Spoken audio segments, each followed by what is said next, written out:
They stole the tongues from our ancestors. They burned the god poles and sacred groves. They buried the bones of our ways under stone churches and foreign thrones. But the old ways didn't die. They hid among the traditions that live on still today. Gothi, Bodvarr, and Gydia Skogul are husband and wife, souls bound for over 3 decades. Walking the old road in a modern world, we live our faith out loud through kinship, ritual, and real talk. No gatekeeping, no dogma, just the work, the wisdom, and the way home. This is the path to remember who we are. This is the Northwoods Kindred podcast.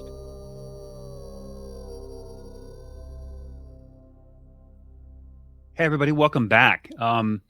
Today we're gonna kind of pivot a little bit from the way we normally do the show, and we're going to talk about a book that came out.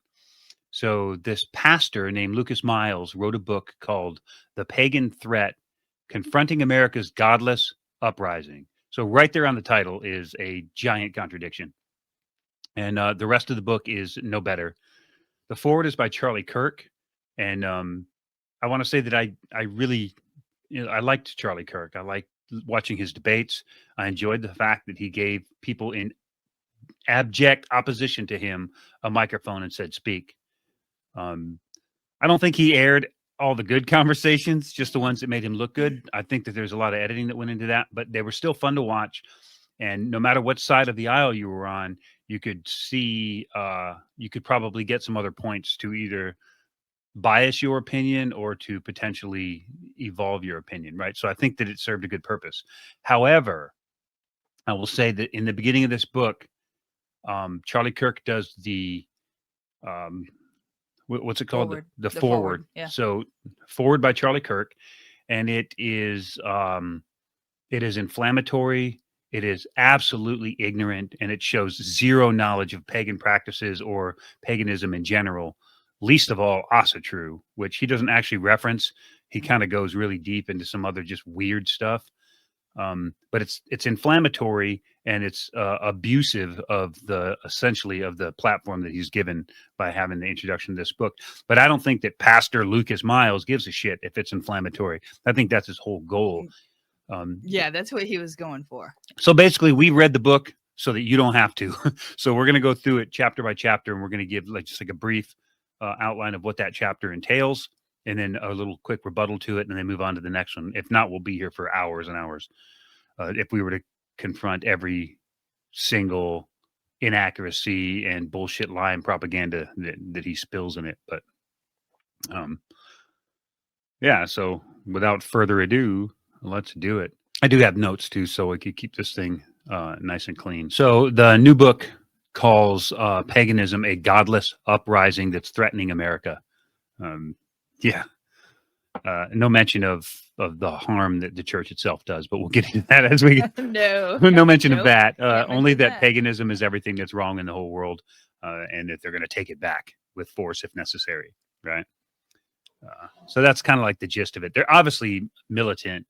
This is militant chapter of Christianity. I know a lot of Christians. Some I care for very deeply. One of my closest friends in the world is a Mormon. So the whole idea that they represent paganism or pagans as, actively seeking to convert Christians to paganism and to destroy Christianity as a whole is ridiculous. It's never been that way. Not even at the very, very beginning when they were forcing us to convert at the tip of a sword. We were still not giving a shit what they did, right? Yep. So that's the whole idea behind it. So if you're a pagan, or if you love a pagan, or you're friends with a pagan, or whatever, whether they're Asatru or not, then maybe share this podcast with them so they can at least understand this book. And like I said, we're reading it or read it, so you don't have to. You don't have to give him your money, because we did. But we felt like we needed to in order to get the word out that that this is propaganda. And this is inflammatory, and it's not good for humanity to put stuff like this out into the universe. I don't think. The last thing I want to mention is that this isn't a political response. I don't want to go against whatever their politics are. If we were to talk about just political leanings. We probably agree with some of their stuff and vehemently disagree with other parts of it. Politics is not a portion of this. This is only about religion, and it's coming from the perspective of Asatru clergy. So we've been trained, we study, we administer, we help people that are new to the path. We do all those things. So we're, according to this book, we're the worst thing that there is. So from our perspective, this might help other people, or at least new pagans, understand the book a little bit better.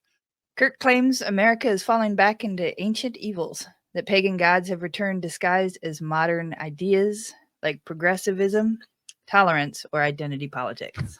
That's so ridiculous that tolerance is a pagan god in disguise, I mean, why would he even write that? Like, that to tolerate other people's beliefs and lifestyle is paganism, is an evil god that's anti to Christ.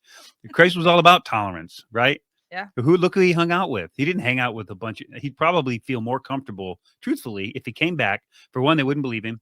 They'd probably shun him as a false prophet or whatever. Right. And then he would probably find a home around the campfire with pagans.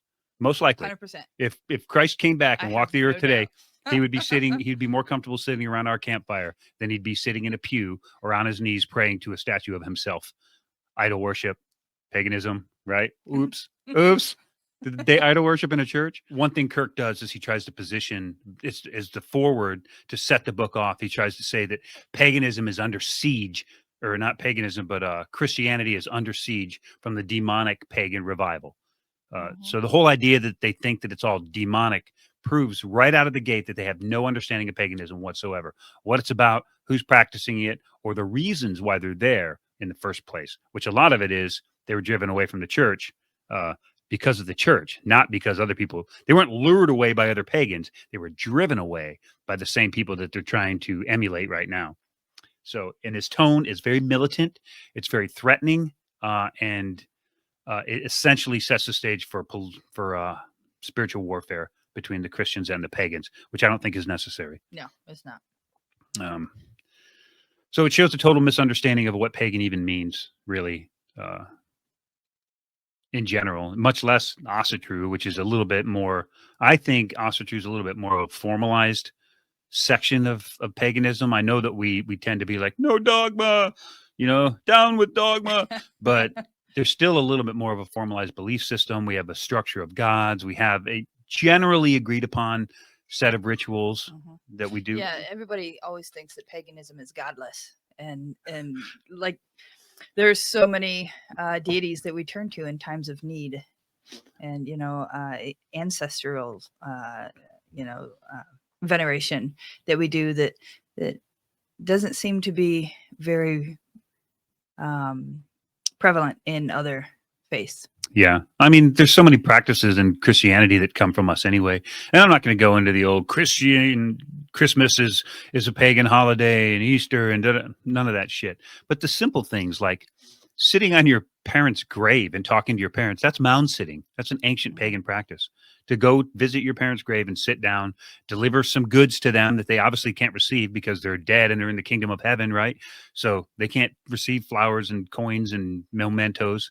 But pagan gods or pagan practices, that's what you would do. You'd go sit on the mound. You would deliver goods to them, things that you think they might need in their afterlife, have conversations with them, ask them for guidance. All of those are pagan practices, even if you're doing it in a graveyard to a Christian, Right. So it's not godless, and it's not without some sort of connection and spirituality.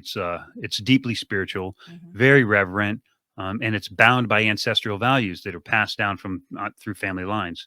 If you have a family that passes down values, I didn't necessarily. Same. We had to learn these values, but going back to the idea that it was godless, I think that Christianity is kind of like the Walmart of religions. It's a one-stop shop, right? All you have to do is pray to one God, and all your answers are. But there's no personal responsibility in that. There's no real. There's no, I guess, variety in the divinity in that kind of a practice, right? So if I'm in a situation where I'm afraid, right, then I can pray to Thor for strength and for courage, right? I'm not praying to some sky daddy, right? I'm praying to the portion of me inside of me, the Thor that's in my blood, that's in my line, that gives me strength when I need strength. You know, if I'm praying for knowledge or wisdom to Odin, I'm not praying to another sky daddy. I'm praying to that portion of my soul that can connect with higher learning and connect with understanding, right? Right. So all of these, they say it's godless, but we have more gods than any of them. But those gods are a part of us. They're not external from us. They're part of us. And I think that's the major line that distinguishes between paganism and Christianity, is that we understand that those gods are not only part of the world that we live in, but they're part of us as their creation. They're not separate from us where we're trying to get back into it, right? We're not fighting to get back into the pool with the God pool with everybody else. Right. They're already a part of us. And all we're trying to do is connect to it in our own way. And no part of that creates a war with other religions. You know, the Hindus have their gods and they can connect with, and that's fine. You know, the Muslims, the Christians, the Sikhs, the Jews, everybody has their own mythologies, right? We don't say that it's false. We just say that that's not right for us. That's not how we connect. It's not our operating system, right? Right. And I don't see any problem with that. But when you try to when everybody's just using Windows and you're using Mac, use your Mac. You know, they're trying to get everybody on the same Windows platform, but we're all connecting to the internet just the same, right? We're all connecting to the same source for information. We're just doing it through a different platform. The introduction is inflammatory and it really, really, like I listened to I just got an Audible book, right? I listened to the introduction. I had to turn it off for a while because I was like fired up and I couldn't. I was pretty disgusted by it myself. I mean, I really enjoyed watching all the debates with Charlie Kirk, and to see him so one-sided and inflammatory was disgusting. So it pissed me off quite a bit. You know, it really changed my attitude towards him. Yeah, and there, you know, he tried to, everything that's wrong in the world, they try to say it's paganism. You know, this book is really bad about making everything that they don't agree with paganism, right? Even if it's got a link or not, you know, even if there's a link to paganism, there's like, if it's evil, if it's against the church, then it's paganism, and that's not true. Paganism is its own thing. It's not everything that's not Christian. You know, Right. That's the difference. Yeah. It's this little thing over here, the way of that people are connecting to themselves, to their ancestors, to their gods. It's not everything outside the church. That's ridiculous. Yeah. They're trying to create. Well, we'll get into it, but what they're really doing is setting themselves up to be victims. And how can the church is a victim? Come on. What What planet are we living on? Did we slip timelines or something? So Miles argues that young people are leaving Christianity and turning towards occultism, astrology, and witchcraft, a pagan resurgence. So Miles, remember, this is a pastor here. So what he's seeing is a lot of young people are not coming back to the church. Maybe they were forced to be there every Sunday with their zealot parents or grandparents. You know, they're forced to pray every day, forced to read the Bible. So much forcure. You can't force people to be spiritual. No. You have to offer them something that feels good in their spirit, right? To draw them in. You can't just hammer someone over the head with the Bible and say, you know, be religious or you're going to hell, which, by the way, hell's not actually in the Bible. So they don't realize that, but everybody's screaming about going to hell. That's a concept that they stole from us. One more of them. The concept of hell being the afterlife. And the only mentions of hell, I think in Hebrew, I forget the word. I'm not even going to try to butcher it, but if anybody studies the Bible, they'll know what I'm talking about. But there's only one or two mentions of anything similar to a hell. One is a place of kind of like a rehabilitation camp for fallen angels, and the other one is just like a land of dead that's supposedly, it's where they used to do child sacrifices south of Israel somewhere. I don't know. I'm not a Bible scholar, right? But I do know that that hell is only mentioned in newer conversions of the Bible, and that whole lake of fire, forever torment, is ridiculous. The only thing that's ever mentioned for an afterlife is just is more of a purgatory design. that's mentioned. You just basically go to the land of the dead with everybody else, good, bad, or indifferent.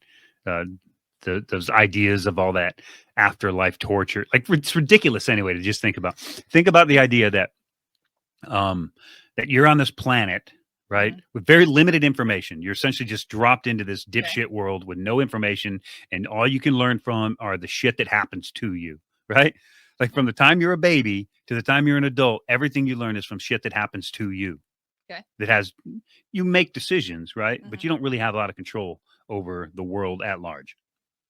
So that's the only information you have to go off of. And any bad thing you do is stacked up against you. So now when you die, you get to burn in a lake of fire eternally for millennia because of something you did in the 10 to 50 years that you're on this planet when you had some kind of an idea about it. But only if you don't, accept Jesus as your savior. Oh yeah, then you can be a scumbag. I mean, you can be a total scumbag, and then at the end, be like, reset. Yeah, do over.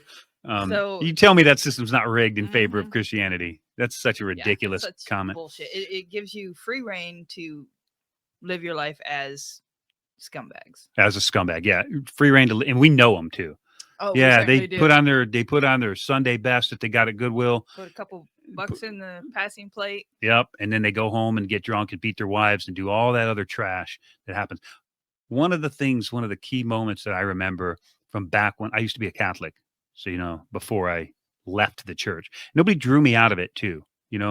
I wasn't lured away from the church. I left it because it was ridiculous. But we used to have this Catholic priest who used to come over occasionally for dinner. I don't know why my parents kept inviting this dipshit over for dinner, but he would come over and he would get fucking drunk and he would hit on my mom and he would pass out on the front lawn. And then my mom or dad would call somebody from the church to come drag his ass home. And the only reason my dad didn't whip his ass was because he was a fucking preacher, right? Right. That's the only reason my dad didn't whip his ass. But they still had this dipshit over for dinner. And he's supposed to be our spiritual leader, our representation, our messenger from God. That right there makes you question a lot of shit. Yeah. Even when you're just a little 6 or 8 year old. It's like, this doesn't make any sense. This isn't what that guy talks about at the podium. He doesn't talk about molesting my mom. You know what I mean? I do, yeah. So even as a child, you start putting these pieces together. And for, I think, most pagans, the pieces stack up. So no one's lured away from the church. It's not like, come to the devil's side and we will give you all you ever wanted in life. No, it's like the shit doesn't add up. And they're like, I got to go find some place where it makes sense to me. And then they step into paganism, generally through nature, a walk in the woods or something. And, a crow calls at them. And they're like, oh, for some reason, I understand what this means, Right. Or they pick a flower and they're like, the beauty that's in it for one moment, they're awakened for one moment. And they're like, the beauty that's in it isn't just, I'm not just regurgitating words. It's like, I see the beauty and then it's gone. And it's like, I want to capture that again. And the only way to capture that is to go live a pagan life, right? And experience it. Nobody's luring them away. They're finding it on their own because the church drove them away. That's a big thing, right? Yes. So that's their argument there, is that paganism is luring them away with hope of promise of all this. I don't know. Yeah. But the church is trying to hold them with promises of fire and brimstone. So do you want the awakening, the beauty, the understanding of the interconnectivity of all life, or do you want to be threatened? Because threats don't work. No. Threats don't work. If threats worked, then the law would keep people from breaking the law, right? If threats truly worked, then crime wouldn't happen. So many find in paganism what institutional Christianity has lost, and that's a fact: a living connection to nature, ancestors, and personal responsibility. And that's a big one too, because taking personal responsibility, we don't get to just say, "Oh, I'm sorry that I did that thing," "Ooh, my bad." Like hominis, jibidominus. I don't know. All right. So I'm being a little bit inflammatory here too, but that just tells you how bad this book spun me up. So, but we have personal responsibility for the decisions that we make, right? And it doesn't mean that we're going to live an afterlife of torture and torment. It means that our life is not going to go the way we want it to go until we conform to the ideas of reciprocity, which is, fundamental in all pagan traditions, is reciprocity. You can even ask your witch friends, You know, why don't they do some magic spells? Because the cost is too high, because it's all based on reciprocity. They don't do these kind of spells or curses and things like that because the cost is too high. Believe me, if you're cursed by a witch, you did something to deserve it, because she or he is going to have to pay that price. Yeah. They're going to have to pay for it because there's a cost associated with it. It's not a freebie. You don't get to just say, you know, I'm sorry about everything that I did and just be granted, you know, passage into that realm, you know? Mm-hmm. So I don't know. So it just seems ridiculous to me. But that was their argument anyways, that we're luring them away, and they're not. They're being driven away. So the I guess the key takeaway from that chapter 1 is that we only deal, especially in Asatru, we deal with people who already heard the call and came to find us. We don't go seek them out. Mm-hmm. Right? We are available when people find us. We don't do anything to convert people. And lots of people come to Asatru or paganism and find their way back to Christ. That's fine. That's their path. Yep. Right? But they're going back to Christ with a little bit of information and a little bit more intelligence than someone who never left. Hopefully a little bit more compassion too. Hopefully, yeah. Than someone who never left the church. If all you've ever studied is the church, because I've argued with church people before, not violently, but I've had debates with, and everything they say goes back to the Bible because it's all they've ever read. Well, guess what? I've read your Bible, but you haven't read my Eddas, right? You haven't lived my life. You know, you haven't done it with the Setta and sat out there and just observed nature for a day or 3, right? Yeah. So, so we're speaking from a different place. So chapter 2 goes into Lilith and Lucifer. So of course that's where they're going to go, right? They talk about Lilith as the fake wife of Adam, the evil wife of Adam or something. I don't know much about Lilith. She's not mentioned in the creation myth for Christianity or any of that stuff. She's mentioned later on, just like a real quick mention, saying that like Lilith was the original mother. Some shit. It's like a real quick mention. Doesn't really have much value, but apparently has enough value that he's going to vote chapter 2. Is that chapter 2 on it? Chapter 2. Yeah. So, so he ties feminism, sexual autonomy, and self-expression to the worship of Lilith and Lucifer as rebellious archetypes against God. So if you have any expression of your own individuality, then you are rebelling against God. That's the major argument for this. And it's way worse and way more inflammatory than that. So any liberation movement, women's rights movement, even probably the civil rights movement. He doesn't expressly say it that I can remember, but he talks about any kind of a liberation movement that breaks the chains of the norm, right, is a spiritual corruption, and it's against the established church, right? So if there was no civil rights movement, if we didn't have Malcolm X and Dr. Martin Luther King, leading these charges and dealing with this stuff, if we were still in the same place, like as a culture as we were in like the 50s and 60s, then that's what the church would endorse right now, right? The only reason that they've changed is because the culture around them changed, and it changed because of apparently because of Lucifer and Lilith, right? That's the argument. And it was Lucifer, right? Yeah. Yeah. So that's the basic argument, is that the church keeps embracing these changes, but they're straying from what their orthodox baseline is supposed to be, and that's what's harming it. So the churches now that actually embrace LGBTQ people or allow gays to come sit in their congregation, those churches are against what they're talking about here. Just like probably in the 70s, if a white church allowed black people in, it was against Christ, because that's not the way it had been done up to that point, right? So they can't embrace the new changes that are happening with personal freedoms and expressions, right? That's the argument that's happening right now. And so, of course, with us, with pagans, that's a whole different story, because we worship the feminine, not as a god, but as as a powerful equal force to the masculine, necessary all the way, right? Everything is masculine or feminine. Well, and I think that's where the church, decided to put Eve underneath Adam.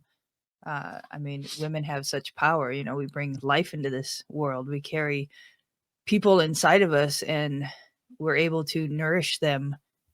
And so if you look at the feminine and the women part of it, like, we're like little demigoddesses, running around here, creating life, because without us, that wouldn't happen. It doesn't happen. No. And you can't give that awakening power in women.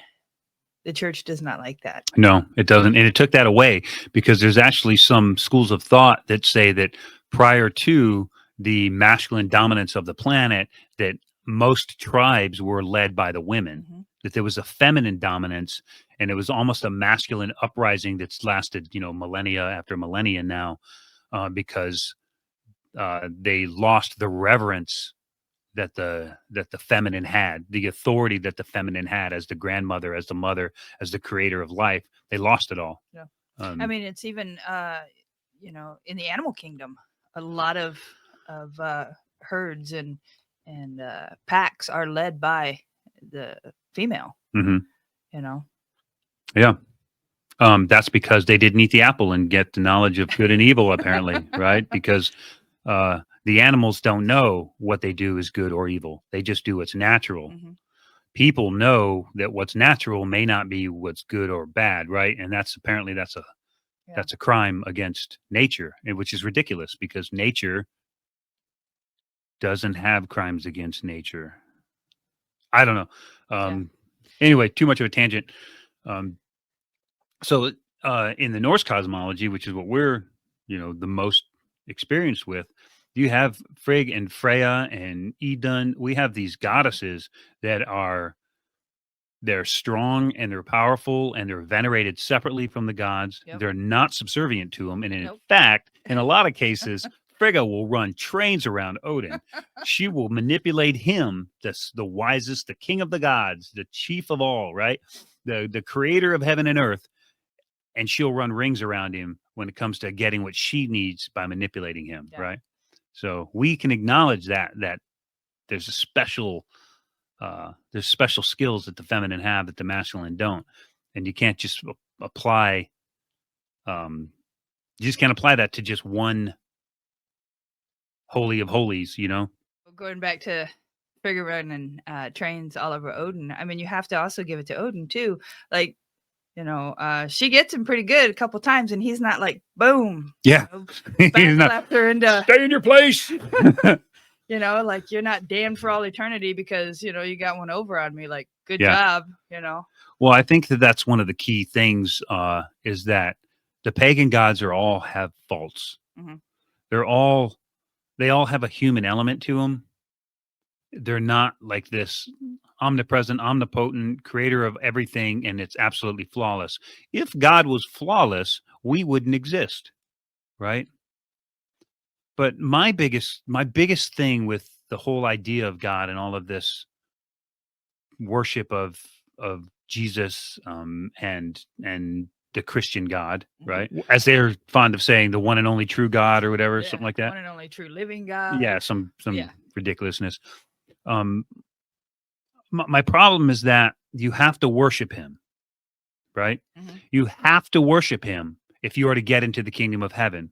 Now, wouldn't you think that a God would be enlightened enough to not have that ego or need that ego gratification so strong? It's like, if you don't worship me, you're not going to get this cookie. Wouldn't he be like love and light and like everybody gets the cookie? Live your life, try to be good to other people, to my rest of my creation, and everybody gets the cookie at the end. Do your best and everybody gets the cookie. But it's not reliant on worshiping me as the almighty creator, right? Above all else. Because at least with paganism, you can pick and choose. Like, we stick within the Norse pantheon. We're not doing rituals to other gods or Hecate or whatever, Lucifer, Medusa. Like, we're not doing gods. We're not incorporating other gods into our pantheon because we find everything we need here within our pantheon, right? Right. So we're not monotheistic or whatever, but we're monotribist, whatever. We have one pantheon, monopantheonistic, right? Is that a word? I don't know. So we stick with our one pantheon because we find everything we need within it, right? But other people don't. Other people pick and choose from random scatterings of gods and deities, and I don't think, like, I don't agree with it, like, for my practice. Right. But I don't think that they're going to be damned to some eternity of bullshit Mm-mm. because they didn't give enough offerings to Odin, right? Or Right. to whoever the chief of whatever their main pantheon is. It's all ridiculous. It's just connect to it. They're just, balancing out their odds. Like, Yeah. Yeah, I guess. whichever afterlife, they're Yeah. going for, there's multiple. Hell yeah. Put your money on red and on black, right? You're not going to make any money on the deal, but you're going to break even, right? Right. So No, I think a lot on the of roulette times, wheel of religion. I think a lot of times they're probably just still searching for that path that just solidifies everything for them. But I don't know, because I've only had this path. Okay, so we got a lot of shit off our chest in these first couple chapters because that's really the part that fired it up. Let's get into the weird stuff. Oh, Chapter okay. 3. Chapter 3 is a cosmic utopia. It's about the earth goddess and alien worship. So they immediately jump right into Gaia is trash. Yeah. They jump into Gaia, like the worship of the earth, and Gaia and spirituality is all connected to UFOs and all of that is just a modern mask for old paganism. So the people worshiping, or not worshiping, but believing in aliens is the resurgence of old pagan gods coming back with an alien mask on. Like, this is how ridiculous this thing gets. And the worship of Gaia, Mother Earth. And I don't mean worship, but I mean like stewardship, caring about the environment. I'm not one of them. I don't believe in like the whole global warming thing. Obviously, the earth is changing, but it has changed. It continues to change, and it will continue to change long after we're gone. I don't think that the things we do have a huge impact on it, except for our own living conditions, right? Yeah, our own Like, existence. it impacts our existence. It doesn't impact the earth as a whole. Yeah, we're cutting down some forest. That impacts us because we have no air, right? The earth is going to be here no matter, The what earth we do to it. It will continue to thrive, and eventually it will erase us ever being here. Yep. We generally turn to dust fairly quickly. Or blinking its eye. Yeah. So I don't think that that's a major concern, but I do understand that everything that we have comes from the earth. Yes. Right. From the oil that powers our cars and builds them, truthfully, to our food, be it you vegetarian or not, Mm-hmm. the animals we hunt, the lives that we take to nourish. It's a cycle. It's a continuous cycle. Everything feeds something. When we die, we'll be feeding the grass that will feed the deer that we will eat eventually. It's all a cycle, right? Right. This removes all of that and calls it evil. The belief in any of that, of our body feeding the earth, wanting to be good stewards of the land, it removes any of that and says that's all evil. That's all Satanism or paganism in disguise, Mm-hmm. right? And also keep in mind too that they don't make any distinction between rather just basic heathenry, Wicca, paganism, Druids, Satanism, yep. the really weird heathenry. the really weird bloodletting and stuff that like Hollywood's doing and Mm-hmm. all the behind the scenes occult shit. They don't make any distinction between any of it. If it's outside the church, it all lumped into the same basket of depravity. And right. So it just proves how ignorant they are because they don't even want to look beyond their own walls. They certainly don't want to look inside their house and take any responsibility for people leaving it. But everything outside their house is evil and contrary to God. That's the way that they're playing it in this book. For us, Jord, the earth mother, which would be Gaia in, I think Gaia's Greek. I think so. It doesn't really matter. But for the Norse and for our practice, Jord is the earth, and she is the living mother of Thor, mm-hmm. right? Between Thor and Odin. So that deserves some reverence if you venerate Thor, you have to give some reverence to taking care of his mother, Mm-hmm. right? And that goes back to kind of like the whole idea that, we take care of our elders, we take care of our older because they took care of us when we were young. It's a cycle that completes, right? You can't live as a baby on this planet without your parents for years. Mm-hmm. It's not possible. And then your parents have years of not being able to live without being taken care of by their children. Right. Or at least a younger generation, right? You have to have people to change your diaper and spoon feed you and change your oxygen bottle and all that shit, right? We need it, right? Yes. So it's reciprocity at like the purest level. But most every other animal in nature can be weaned within a couple of months Mhm. and live on its own. We can't. So that has to be recognized, that we're obviously distinct from every other creature on the planet, in that we require reciprocity through the ages. We require it in order to function. So honoring Yord is honoring the gods that we honor on a daily basis. You know, taking care of the earth and being a good steward of the land is honoring Thor's mother. Mhm. So they don't see that. They see taking care of the land as turning away from Christ. And I don't understand that. Yeah, it's just ethical reciprocity. That's all it is. It's just the way that we care for the place that cares for us. The earth cares for us. We care for it back. And that's not a political statement, right? I'm not talking about the politics of protesting for earth first movements or anything like that. The idea is that where you place your feet is your responsibility. Take care of it. Mhm. That's it. Take care of it. To call caring for the earth a threat is moral inversion. Paganism teaches stewardship, not dominance. Yeah, we beat that one to death. Okay, chapter 4. Woo, Chapter 4 is going to be a hot topic. It's transgenderism and the occult. All right. So this is probably the most controversial chapter in the whole book. And it's claiming that gender diversity is tied to occult rebellion and spiritual deception. And Miles links gender expression to pagan fluidity and self-deification. So the idea is that you worship yourself and only yourself against Christ, and you can be whatever you want to be. And it's not theology, and it has no basis in Bible lore or anything else. It's simply fear. They're afraid of what they don't know. Just like in the 60s and the 50s, they were afraid of the civil rights movement, and into the Mhm. 70s, they were afraid of Dr. Martin Luther King. They were afraid of Malcolm X. They were afraid of anybody that broke from the established norm.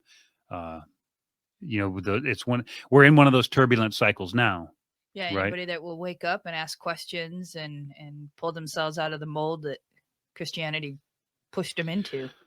Yeah, yeah. And a lot of those, I mean, even during the civil rights, they were Christians. Mhm. You know, a lot of them were Christians. I mean, the Reverend Dr. Martin Luther King was a Christian. So uh, they're trying to say that anything that breaks the mold of conformity is anti-Christian, even if a Christian is doing it, Mhm. right? Uh, that's a way that they can maintain this moral high ground where it's a weird game that they play where they say everything that we don't like goes against Christ and it's non-Christian. And if it's done by a Christian, well, that Christian is going against Christ, and that Christian is non-Christian. Therefore, that Christian is a pagan and part of what we're already hating. So that way, they don't have to look inward and take any responsibility whatsoever for what they or their people do, because anytime it goes against their norm, it becomes pagan. Well, they don't understand. We don't accept them. We don't want them. We don't want your we don't want your cultural spiritual rejects. Just because they're not doing what you want doesn't mean that they're honest, good um pagans, Mhm. who good stewards of the earth. It just means that they can't follow the system that they decided to go into, right? They adopted Christianity and they can't even follow their own system. We don't want them either. Right. So we want people who come here with an open heart and an open mind, and the ideas of reciprocity, love and care for one another, kinship, honesty, Mhm. being true to your word, those kind of things. Um, so gender fluidity did exist in the ancient world without a bunch of moral panic. Like, it just existed there. I think it's probably more prominent now than it was. I kind of have a theory on that. Um, I think, well, so I believe in reincarnation, Okay. right? I know that there's not a lot of stuff in the Norse lore about reincarnation and living past lives and stuff. But I think that as long as people have existed on this planet, which we don't even really know yet, we have been reincarnated and recycled in order for the universe to learn about itself. Okay. Okay. Be that through religion, through invention, through, the social order of things, whatever. We keep getting reincarnated until we can ascend. And to ascend, you have to be enlightened, and that's a long process. Okay. Okay. So I'm still with you. you have to be enlightened, and that's a long process. And as we roll through these different lives, we roll through different genders at the same time.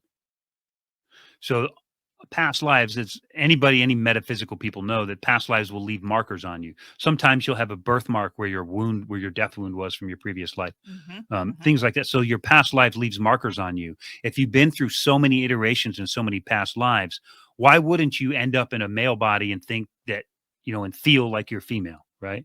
Or end up in a female body and feel like you're male, because maybe that was your past life or your past 100 lives, and you haven't quite adapted to this new environment yet, right? Those are possibilities that could be rooted in past lives. Am I right? I don't fucking know. I'm not the expert. I don't have any interest in it, really, truthfully, whatsoever. I just think people should be allowed to live their own life, and the church shouldn't be able to tell them that they're wrong or evil for doing what they do, as long as they're not hurting anybody. As long as they're not hurting anybody, right? So that's the gist of it.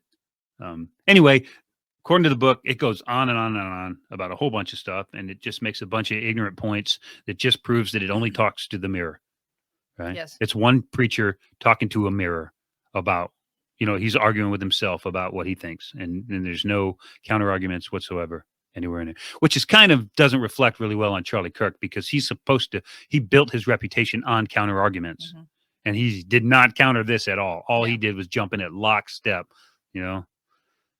Anyway, chapter 5, global theosophy, and Miles traces modern spiritualism trends to New Age theosophy and esotericism as global pagan network opposing Christianity. He portrays the modern age of Aquarius mentality as Antichrist. So, those are a lot of big words. The idea is that the modern age of people who are really essentially what we were just saying, just kind of living their own life and trying to just be good to people, that is the Antichrist. That goes against Jesus Christ and all that he lived and died for. But Asatru is rooted in cultural memory and reverence for our ancestors, not imported mysticism. So obviously we've had a lot more to say than I actually expected to say, and a lot of it were tangents and going off topic. So we're going to just cut this in half, and we're going to do another one. We're going to do a part 2. This is episode 41. We're going to do episode 42. We're going to hit the other half of this book, because it needs to be mentioned. I mean, these are blatant lies. They are.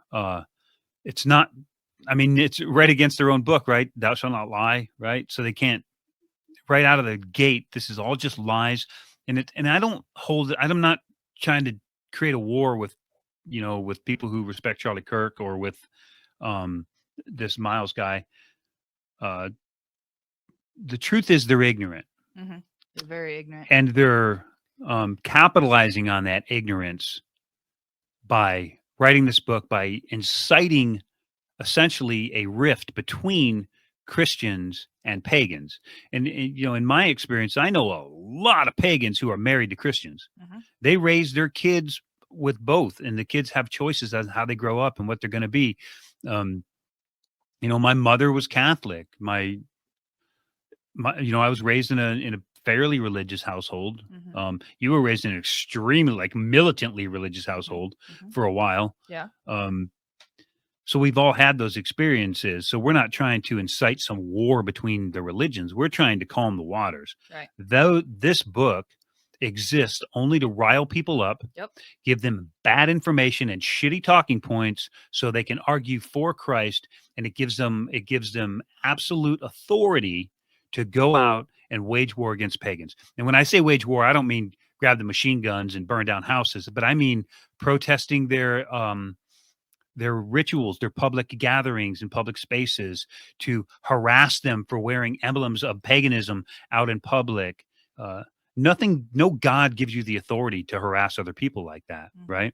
And I think this book has so much momentum because of Charlie Kirk and his assassination. Right. Like, if it wasn't for him being in the forward, I think this book would probably have fizzled out like most of the others. Like so many others, right? But because of that, I think the fear mongering, and they're just inciting people to riot is what it is. Yeah, they are. And it doesn't help that the person who assassinated Charlie Kirk fits some of these categories. Yes. Um, Yeah, let's not forget that. So, And not only them, but their partner. and now they can just say all of that is paganism, and Mhm. Charlie Kirk was assassinated by paganism and devil worship. That's what they can do because they lump it all together in this one big book that says non-Christian or not Orthodox Christian values. It must be evil. There's a few people that I've seen on the debates that come back over and over and debate with him, and it's almost like they have a friendly rivalry where there's a debater and a counter. Right. And it's almost like they had like a relationship.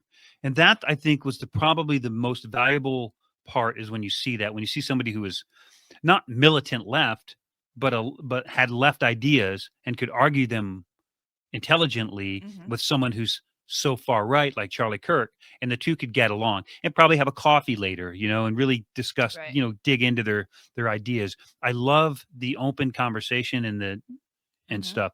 But a book like this is so one-sided and so biased.